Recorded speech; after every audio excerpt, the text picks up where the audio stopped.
India 2047 जो लक्ष्य लेकर हम चल रहे हैं, ये एक सपना है विकास हासिल करने का, और वहीं दूसरी तरफ नेट जीरो 2070 जो एक जिम्मेदारी है पर्यावरण के संरक्षण की। अब सवाल बड़ा ये हो जाता है कि ये दोनों एक दूसरे के पूरक हो सकते हैं या फिर ये बिल्कुल दो कॉन्ट्रडिक्टरी व्यू पॉइंट्स हैं और हम देश की गाड़ी को दो अलग अलग दिशाओं में तो नहीं खींच रहे हैं सर? बहुत धन्यवाद, थैंक यू सो मच। मेरी स्वाभाविक है कि 25 साल जिनेवा में रहने के बाद हिंदी उतनी अच्छी तो नहीं है जितनी मेरी एंकर की है, लेकिन फिर भी प्रयास करूँगा टू अंडरस्टैंड कि ये एक्चुअली विरोधाभास है या नहीं है। हम एक एक मिनट ज़रा दोनों अपने इन लक्ष्यों को सोच लें। हम लोग एज अ कंट्री कमिटेड हैं कि 2047 तक एक विकसित भारत का रूप ले लेंगे। ये शब्द हम लोग बहुत प्रयोग करते हैं, हम सब लोग कहते हैं विकसित by 2047। What does it exactly mean? एक आम आदमी से पूछिए। केवल जीडीपी का $30 ट्रिलियन हो जाना is not enough.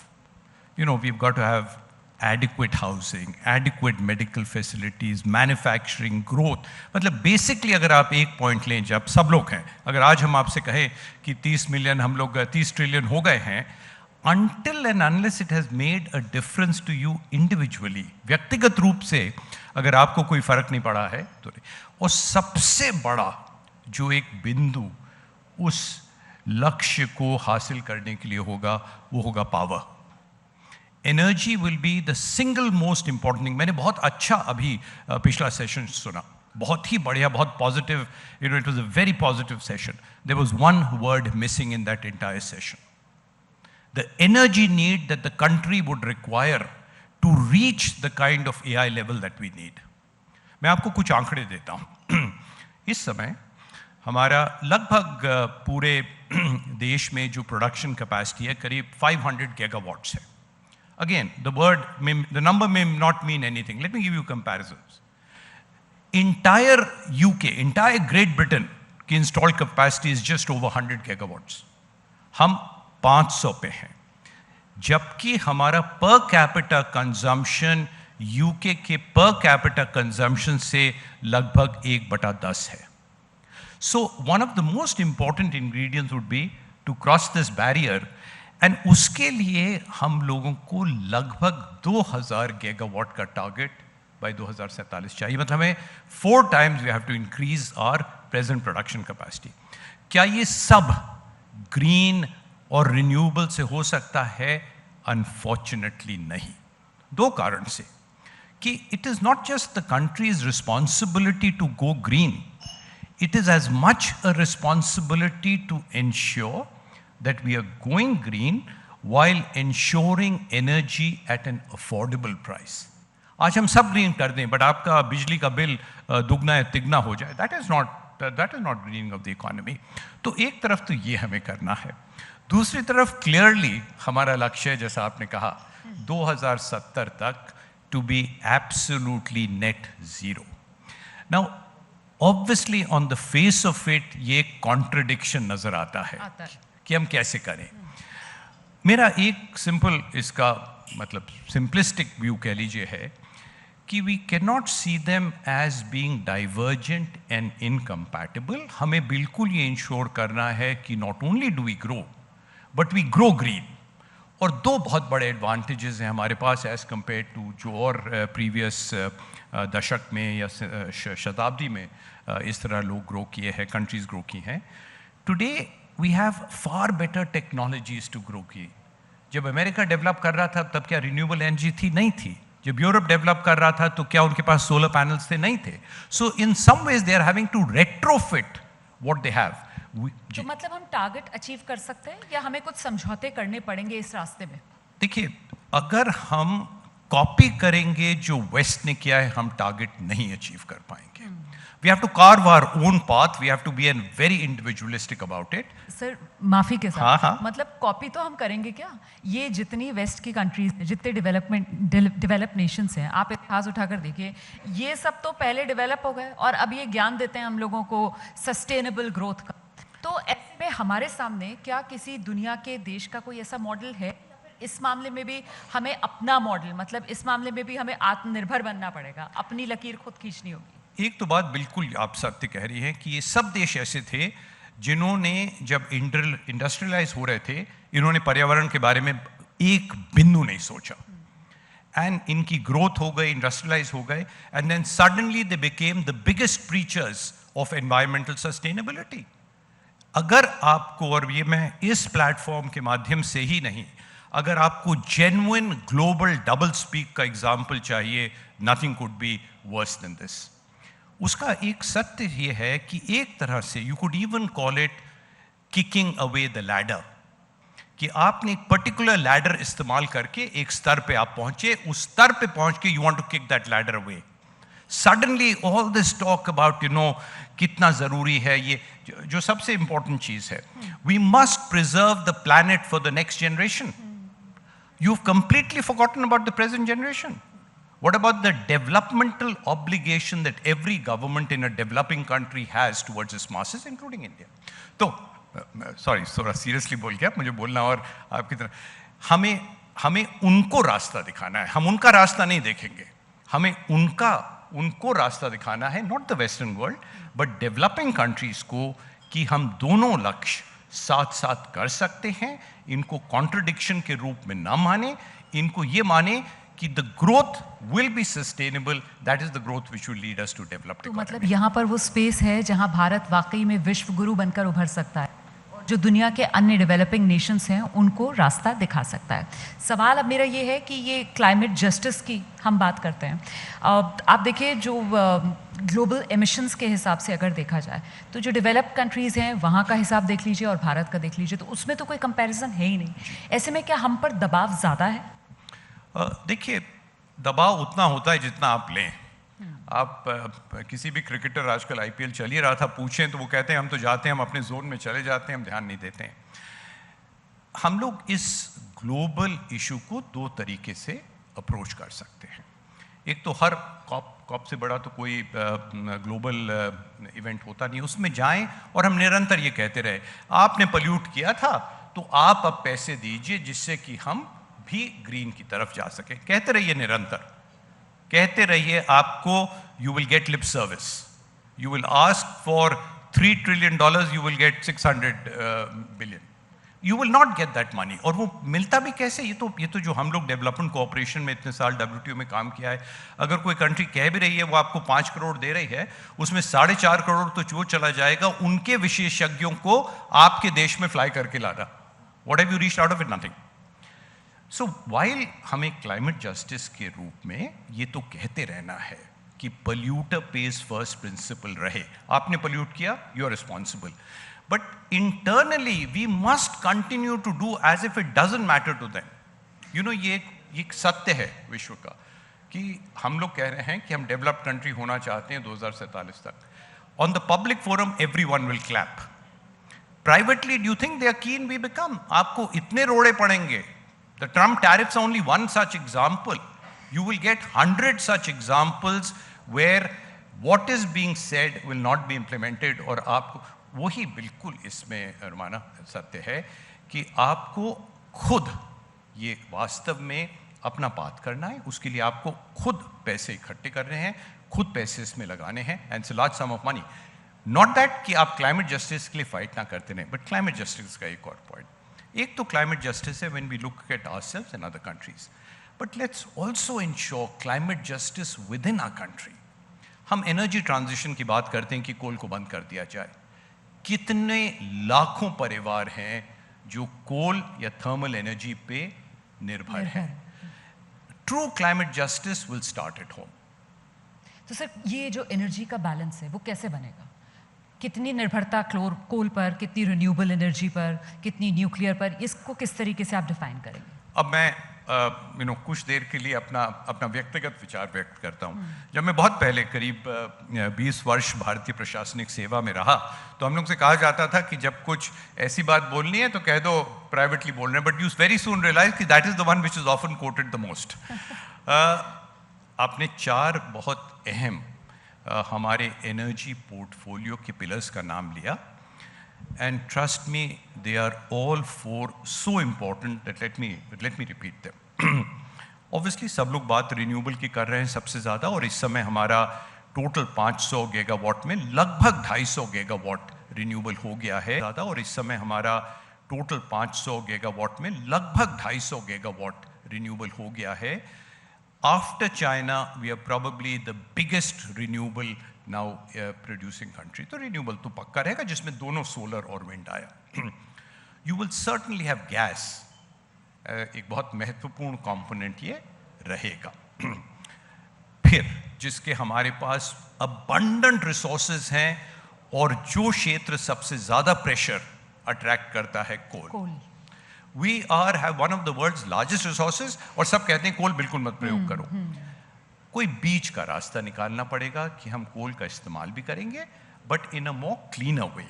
For example, coal, and I'd love to share this with all of you, coal gasification एक बहुत महत्वपूर्ण step है, जिससे we can produce fertilizers, we can produce a lot of other important elements with much cleaner way. पर्यावरण को संरक्षित रखते हुए. बिल्कुल, पर्यावरण को संरक्षित रखते हुए आपसे सीख रहा हूँ. हम लोगों को करना है, और बहुत महत्वपूर्ण कदम भारत सरकार ने उठाया है. स्टेट गवर्नमेंट्स को शायद उन्होंने 47 या 38,000 करोड़ दिए हैं to support private sector into coal gasification. चौथा, न्यूक्लियर. हम लोग कई बार न्यूक्लियर की बात नहीं करते हैं, और टारगेट्स भी थोड़े कम हैं. न्यूक्लियर मिशन में 100 गीगावाट्स करना है. बट अगर आप न्यूक्लियर एनर्जी का स्मॉल मॉड्यूलर रिएक्टर लें, अगर आप न्यूक्लियर एनर्जी का प्राइवेटाइजेशन जो कि शांति बिल से हो रहा है लें, तो वास्तव में it will be very very this will be the 4 pillars. In fact the right way to say it कि अगर, और मैं मुझे 2 पिलर्स और ऐड करने दीजिए जो कि कभी वार्ता ही नहीं होती है. वार्ता किसकी होती है? रिन्यूएबल, गैस, कोल और न्यूक्लियर. जो 2 चीज़ों की कभी वार्ता नहीं होती है, transmission and storage. You can continue to produce and generate, आप उसके ट्रांसमिशन साइमल्टेनियसली करेंगे, और आजकल के एनर्जी के परिप्रेक्ष्य में आपको स्टोरेज पे तो करना ही है काम. So these 6 will actually form the 6-engine aircraft that will take India to Viksit 2047. और फिर नेट जीरो 2070 तक भी 100%. देखिए, नेट जीरो का ये मतलब नहीं होगा कि हमारा कोल या फॉसिल फ्यूल बिल्कुल बंद हो जाए. नेट जीरो का ये मतलब होगा कि हम जितना अगर कोल से कार्बन एमिट कर रहे हैं, तो उतना ही balance out by positive carbon कर रहे हैं. मतलब नेट जीरो होना है, ये नहीं है कि जीरो एमिशन होना है. तो मतलब इससे जो हमारी ग्रोथ एस्पिरेशन है, उस पर कोई रोक, कोई लिमिट, कोई ब्रेक नहीं लगेगा. देखिए, लगेगा तो हल्का सा अंकुश लगेगा, लेकिन हमें उस अंकुश को एम्ब्रेस करना है. हमें वास्तव में सोचना है कि we have to ensure sustainability of growth by ensuring कि ग्रोथ ग्रीन है. कुछ इनिशियल स्टेजेस में पैसे ज़्यादा लगेंगे, इनिशियल स्टेजेस में समय ज़्यादा लगेगा, बट फाइनली अगर आप इसको एक मैराथन देखें न कि sprint, then in the long run this will be far better for the country. तो मतलब green growth versus fast growth वाली बहस में जाना ही नहीं है, और जो नेट जीरो है उसको एक मौके की तरह देखना है, एक बोझ की तरह नहीं, भार की तरह नहीं. बहुत सुंदर आप कह रहे, मतलब हम लोगों को एक्सचेंज कर लेना चाहिए. तो you tell me this side, you मतलब इतनी अच्छी तरह आप कहती हैं. बिल्कुल. देखिए, इसी जो सबसे पहला प्रश्न आपने पूछा था कि क्या विरोधाभास है, विश्व में विरोधाभास ही माना जाता है. हम भी करीब 20 साल पहले से जब WTO में काम करना शुरू किया, तो there was this perpetual debate between development and sustainability. मैं एक्चुअली कहता हूं कि आज की तारीख में इनको you have to consider these as 2 hands that you have to hold simultaneously, not separately. तो सर, फिर अगर हम इस तरीके से विकास के साथ आगे बढ़ेंगे और 2047 का अपना लक्ष्य हासिल करेंगे, तो वो विकसित भारत जो है उसमें कामयाबी के मायने, जहां से आपने अपनी बात शुरू की थी, वो क्या होगी जन जन के लिए? मैं तो कहूँगा जन जन से ही पूछना चाहिए, बट देखिए, वास्तव में तो एनीथिंग जिसको कि हम विकसित भारत कहेंगे must make a difference to us. मैं ये मानूंगा कि 3 उसके मुद्दे बहुत आवश्यक हैं, और भी होंगे. मैं 3 पे रुक जाऊंगा. एक तो जैसा कि कह ही चुका हूं, energy power and to the extent renewable component of that energy power. इसको मुझे एक सेकंड में एक्सपैंड करने दीजिए। अभी इत्तेफाक से करीब महीने भर पहले मैं गुजरात में खावड़ा गया। Khavda has got one of the largest solar power plants, 30 gigawatts. Again, केवल ये नंबर आपको उतना अगर ना मायने दे, 540 किलोमीटर पे सोलर पैनल्स लगेंगे, 540 स्क्वायर किलोमीटर्स। अगेन ये अगर दिस नंबर में नॉट मीन एनीथिंग, पेरिस का टोटल क्षेत्रफल करीब 110 स्क्वायर किलोमीटर है। तो we are looking at a solar power plant 5 times the size of Paris. ये भारत है, जिस गर्व से पिछले सेशन में हम थे। अगर भारत में पेरिस से 5 गुना साइज का बन सकता है, जहां आप एक पता नहीं 200 फीट के आप टावर पे चले जाएंगे, as far as you I can see it will only show that. So सबसे पहले will be energy power. The second very very important thing is we'll have to be a manufacturing power. Services पे हमारी growth नहीं हो सकती है, services पे हमारी जॉब क्रिएशन नहीं हो सकता है। और अगर उस विकास और प्रगति को हमें जन जन घर घर क्षेत्र प्रदेश में लाना है, manufacturing will be absolutely essential. Competitiveness, technology, finance, ये सब इस मैन्युफैक्चरिंग पावर के हब्स होंगे। तो एक एनर्जी, दूसरा मैन्युफैक्चरिंग, तीसरा जो ह्यूमन पावर है, जो हमें चाहे वो एआई के रूप में हो, चाहे वो स्किलिंग के रूप में हो, चाहे टेक्नोलॉजी हो, चाहे मेडिकल हो, मतलब मैं तो कहूँगा इसको आप 3 पावर मान लीजिए, energy power, manufacturing power and human power. These 3 will be absolutely essential components हमारे लिए, हमारी विकसित भारत को जाने के लिए। ये तो आपने बिल्कुल फ्रेमवर्क खाका सामने रख दिया, लेकिन क्या इसमें कोई रोड़ा, कोई बाधा भी आ सकती है जिस पर गौर करना जरूरी है? बहुत सारी। देखिए, let me start again, go back to the macro level. क्योंकि सबसे ज़्यादा चर्चा वही होती है। चर्चा ये होती है कि हमें अगले 17-18 साल 8% की ग्रोथ, एनुअल जीडीपी ग्रोथ चाहिए। कहना आसान है, शब्द भी आसान है। आपका 15 दिन के लिए स्ट्रेट ऑफ हॉर्मुज बंद हो जाए, your growth can fall bye 0.5 basis point, 50 basis point एकदम। तो रोड़े तो देखिए बहुत हो सकते हैं। आजकल का जियोपॉलिटिकल माहौल completely, there is weaponization of dependence. जब वर्ल्ड वॉर 2 खत्म हुई थी और WTO जैसे एंटिटीज बने थे, तो उसका एक उद्देश्य था कि जितना हम एक दूसरे पे निर्भर होंगे, उतना शांतिपूर्ण वातावरण बना रहेगा। बड़ी अनफॉर्चुनेट बात है कि डिपेंडेंसी को आज वेपनाइज किया जा रहा है। And if dependency is going to be weaponized, then be sure there will be lots of obstacles in our path to 2047. But like any good government, the present government, I am absolutely certain has got lots of planning, and that is why we might even plan for a 9% growth, knowing कि कुछ periods होंगे कि 7% आ जाएं। But and let me also end this bit with that, हम लोगों को उतना ही emphasize state governments की growth पे करना है। हमारा देश, अब देश थोड़ी है, इतने सारे राष्ट्रों का एक संगठन है। बिल्कुल।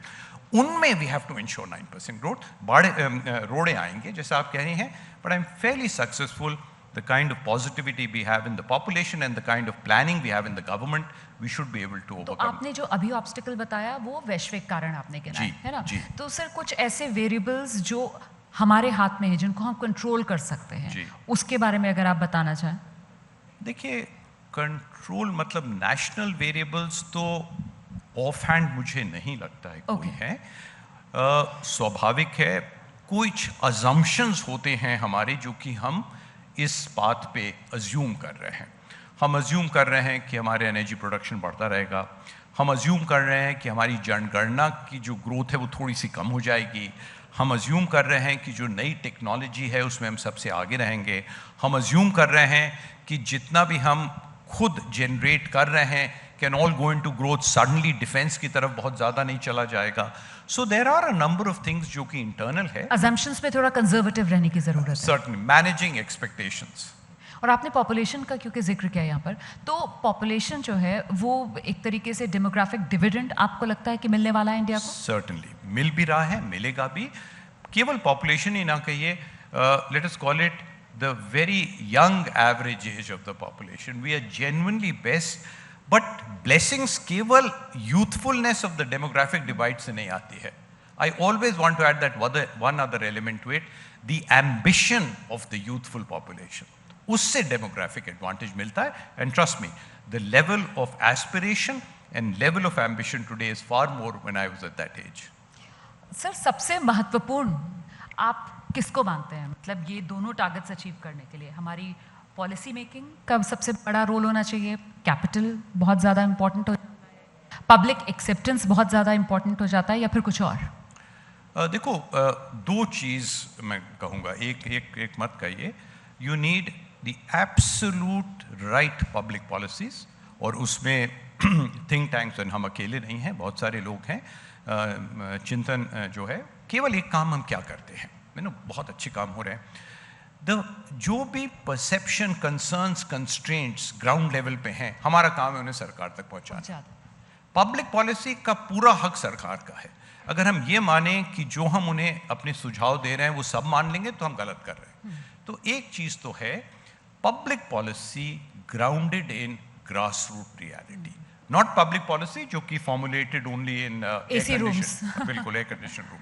The second thing which would be most important is generation of domestic resources. हम किसी और पे निर्भर हो सकते हैं, वर्ल्ड बैंक पे, IMF पे, WTO की विभिन्न स्कीम्स पे, but finally we've got to be generating our own resources. and इधर भी अगर आप पिछले 10 साल का ग्राफ देखें, it's a very, very positive trajectory. I think each one of us individually must also acknowledge the fact that our contribution through direct and indirect revenue that the government collects is very important. तो शिशिर sir, इतना challenging जो सामने target है, विकसित भारत 2047 और net zero 2070, शिशिर जी जो हमारे policy makers हैं, उन्हें एक सुझाव क्या देंगे? वास्तव में एक ही सुझाव दूंगा जो खुद फॉलो कर रहा हूं, कि फर्स्टली ये दोनों चीजें इनकम्पैटिबल नहीं हैं, और ये देश के लक्ष्य नहीं है, ये प्रदेश के लक्ष्य नहीं है, ये हम सबके व्यक्तिगत लक्ष्य है. क्या बात है, मतलब ये सिर्फ दो लक्ष्य नहीं है, ये दो अलग अलग रास्ते नहीं है, बल्कि चुनौती ये है कि इन दोनों में संतुलन बिठाया जाए, और संतुलन बिठाकर पहले 2047 विकसित भारत वाला पड़ाव हासिल कर, उसके बाद नेट जीरो 2070 की तरफ भारत कदम बढ़ा दे, और दुनिया के सामने अपना मॉडल रख के वाकई में जो विश्व गुरु वाली भारत की पहचान है उसको और मजबूत करे. Thank you so much sir, बहुत शुक्रिया एबीपी न्यूज़ के मंच पर आने के. एबीपी आनंद एगिए थाके एगिए राखे.